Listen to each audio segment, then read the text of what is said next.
Is the primary justification granting reservation for scheduled castes valid? Dear Nair caste Hindus and other caste Hindu community members, in modern India, reservation for scheduled caste in education and government jobs is justified based on the fundamental premise that it is an affirmative action to correct historical injustices. This assertion about historical injustices explicitly implies that the scheduled caste in India is an oppressed lot for many centuries. And who were their oppressors? Obviously, upper caste Hindus and Brahmins are made the scapegoats while answering the above question. But historical records now available in the open domain proves that the above fundamental premise along with all its corollaries are deeply flawed and incorrect. How did the upper caste Hindus and Brahmins oppress the scheduled caste? By what means?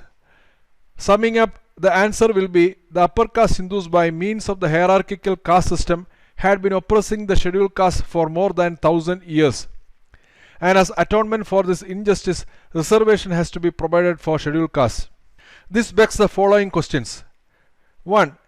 If commonly agreed upon inter and intra-caste rules helped in policing the society and restraining various caste groups from breaking public order, can these caste rules be called oppressive? 2. Did obeying rules, regulations and restraint imposed by the caste system which inculcated discipline and self-control in individuals amount to oppression? The accounts left behind by French Catholic Christian Jesuit missionary Abbé Dubois amongst others about South Indian society in late 1700s and early 1800s is a real eye-opener. These accounts question the illogical and perverse political discourses about caste and oppression in modern India. It demolishes the anti-caste narratives and lies manufactured and spread by vested interests. Consider the following narrative account from the Abbé's book, Description of the Character, Manners and Customs of the People of India and of their Institutions, Religious and Civil. The contents here are from Chapter 2, Advantages Resulting from the Division of Caste. Paragraphs 1, 2 and 3 from the first translation were touched upon in Part 1, titled, Is Caste a Social Evil? Here in Part 2, paragraphs 5, 6 and 7 of Henry K. Beecham's translation, done in 1897, is provided. We can picture what would become of the Hindus if they were not kept within the bounds of duty by the rules and penalties of caste, by looking at the position of the pariahs or outcasts of India, who, checked by no moral restraint, abandoned themselves to their natural propensities. Anybody who has studied the conduct and character of the people of this class, which by the way is the largest of any in India, will agree with me that a state consisting entirely of such inhabitants could not long endure, and could not fail to lapse before long into a condition of barbarism.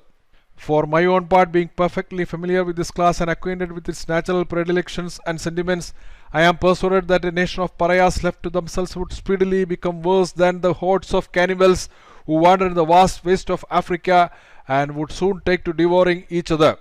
I am no less convinced that if the Hindus were not kept within the limits of duty and obedience by the system of caste and by the penal regulations attached to each phase of it, they would soon become just what the pariahs are, and probably something still worse. The whole country would necessarily fall into a state of hopeless anarchy, and before the present generation disappeared, this nation, so polished under present conditions, would have to be reckoned amongst the most uncivilized of the world. The legislators of India, whoever they may have been, were far too wise and too well acquainted with the natural character of the people for whom they prescribed laws to leave it to the discretion or fancy of each individual to cultivate what knowledge he pleased, or to exercise as seemed best to him any of the various professions, arts or industries which are necessary for the preservation and well-being of a state. They set out from that cardinal principle common to all ancient legislators that no person should be useless to the commonwealth. At the same time, they recognized that they were dealing with a people who were indolent and careless by nature, and whose propensity to be apathetic was so aggravated by the climate in which they lived that unless every individual had a profession or employment rigidly imposed upon him, the social fabric could not hold together and must quickly fall into the most deplorable state of anarchy.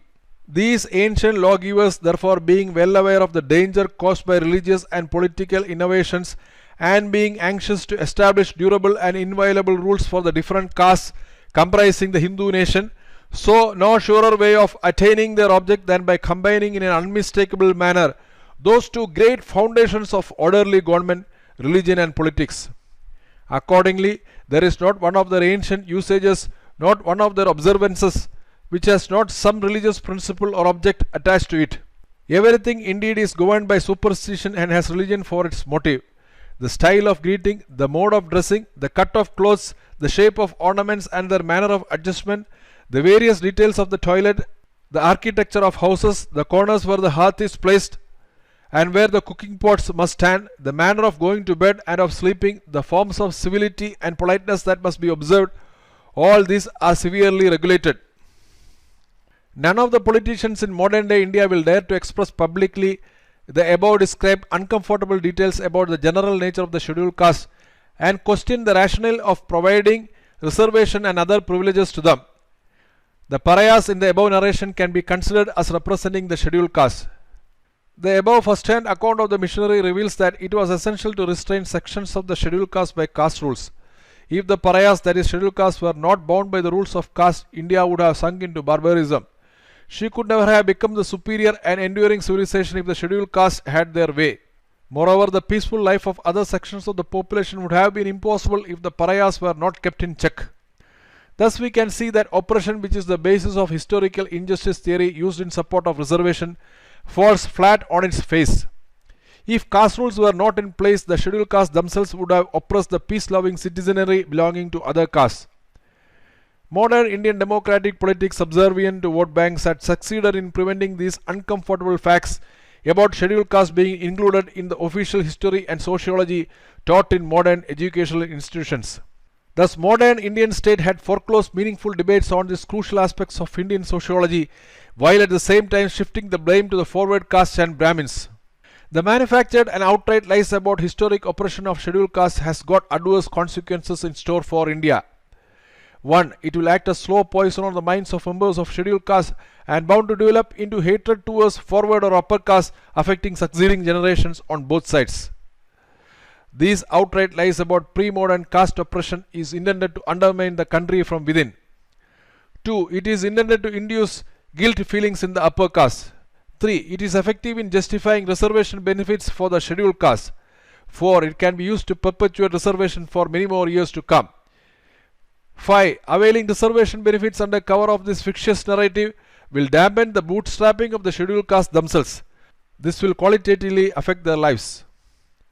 Finally, natural justice deems that Brahmins and caste Hindus must be given more privileges since their forefathers had played a greater role in bearing the torch of the great Indian civilization. Jai Hind.